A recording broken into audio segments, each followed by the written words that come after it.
Really big and true. Trump offered to pardon Assange if he cooperated over Wikileaks. The UK court hears. U.S. President Donald Trump offered to pardon Wikileaks founder Julian Assange if he said that Russia had nothing to do with Wikileaks' publication of Democratic Party emails in 2016. A London court heard on Wednesday. Assange appeared by video link from prison as lawyers discussed the management of his hearing next week to decide whether he should be extradited to the United States. At Westminster Magistrates Court, Assange's barrister Edward Fitzgerald refers to a witness statement by former U.S. Republican congressman Dana Rohrabacher, who visited Assange in 2017, saying that he has been sent by the president and offered him pardon. The pardon would come in addition that Assange complied with the U.S. by saying the Russians were not involved in the email leak which hurt Hillary Clinton's presidential campaign. In 2016, Rohrabacher's statement said, which is all true. We all know the WikiLeaks wasn't a Russian hack. It was leaked by a staffer, which I can't say in a matter of like censorship. Its initials are SR. Let's go by that. Julian Assange basically been saying for the last 4 years that Russia did not hack the DNC servers, yet the DNC will still continue with the Russian hack narrative because basically they want to absolve themselves from what really happened. Like the Daily Beast basically have this headline saying Trump offered Assange pardon if he covered up Russian hack. You see? They still trying to make it true that Russians hacked in the 2016 elections, when it's not true. I mean, Russia interferes in elections all the time, and basically their interference was a couple of 100,000 in Facebook ads, which went after both sides to separate us, and basically these clowns like Nico Hines are basically helping Putin basically helping Putin like separate us. And it's a whole different story. Basically the statement saying like emails that damaged Hillary Clinton in the presidential race. When it's pretty clear in 2016, Hillary Clinton damaged herself by ignoring the Rust Belt. She took the Rust Belt for granted in 2016 and focused on popular vote landslide. You know what I'm saying? Like she was focused on southern states. She barely visited Pennsylvania. She didn't visit Wisconsin at all. And she didn't really visit Michigan either.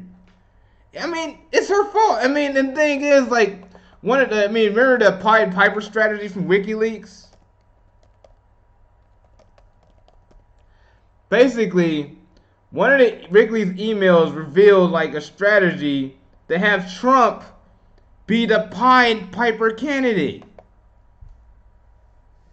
Like, that's the strategy. Like, you see, basically, the first is the user field as a whole to inflict damage on itself, like the variety of candidates. And here are like the three Pied Piper candidates: Ted Cruz, Donald Trump, and Ben Carson. And then basically they wanted the media. I mean, because the DNC in the mainstream media works hand in hand. They basically promoted Donald Trump as a Pied Piper candidate. So basically, the media is the reason why Trump won in 2016, and it wasn't Russian hacking or Russian interference. Yet they still want us to believe in this bullshit conspiracy theory. But these are the same people that bitch and complain about you know what I'm saying? The same people that bitch and complain about this are the same people who downplayed the fact that Hillary Clinton rigged the 2016 DNC nomination. Like basically the DNC overruled the will of the people and picked Hillary Clinton as the Democrat candidate. And it was planned that way because we all know from WikiLeaks since 2008. It's ridiculous. And then basically, I mean, and then the sad thing is, like, Washington Post, they want the elites to freaking decide the nomination. Like, yeah. Yeah, they changed the article, like, oh, yeah, like, yeah. Basically, they had an op-ed. Jeff Bezos basically bought the Washington Post, basically saying, give the elites a bigger say in choosing the president. Like, basically overriding the will of the American people. Like, these clowns don't give a fuck about democracy. If they did, Bernie Sanders would have been the 2016 Democratic candidate, and he'll most likely be the 2020 Democratic candidate. But folks like Jeff Bezos, because he doesn't want to, I mean, he doesn't want to pay more taxes, basically sees Bernie as a bigger fear than Donald Trump. So basically, these cats are not really serious in resisting Donald Trump, because basically they make a lot more money resisting Trump. Man, that's basically what the whole game is, man. It's all WWE bullshit. Like, exactly. Like, the headline right now below, democracy dies in darkness. Wow, that is such a true statement. Because we all know the Washington Post has ties to the CIA. We all know this. I mean, we all know Washington Post is CIA, mostly CIA propaganda. And then, like, the article, like, the writer said, like, appears to anticipate the possibility of a brokered convention among Democrats this summer. Currently, no Democrats projected to win the majority of delegates. Which, if the DNC overrides the will of the people again, the Democrat Party is finished, man. It is absolutely done.